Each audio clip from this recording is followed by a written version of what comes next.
vabereki marwadzirwa munoitwa nezvamunoitirwa mwana ndozviri kuita baba ari kudenga. Unoshuwa Mwari ana appointment nevanhu on every Sunday basis. Iwe nomusuwo unonzi wechechi haudi kuunzwa. Anobereka benzi achazonzwa shungu. Baba vebenzi havana mufaro. Mwana kwayo anotarisa amai wake nababa wake achinzwa tsitsi. Nokuti zvavava dhara so iwe ndiwe simba ravo ravakadurura rikamisa iwe. Therefore simba iroro raifanira kuchivatakura manje. Vabhenda vabata mubhadha vadongorera kwavakacherwa, but simba racho ndiwe kauri kugwina. Ravaswera mumabhawa ukadiko kwazvo.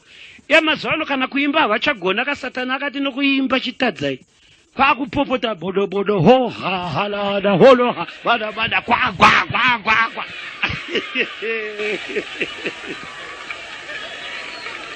Ah, my way.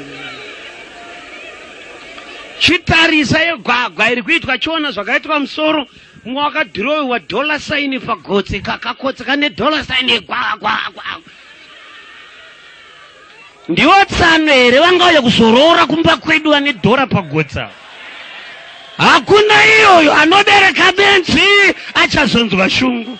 Baba vebenzi havana mufaro. Nhamo yekuroorerwa.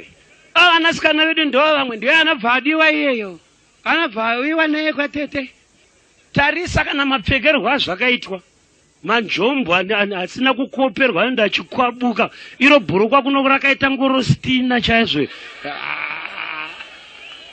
Chipfuva chiri pachena, chibhatye chisina sheti chakavhurika zipi pana.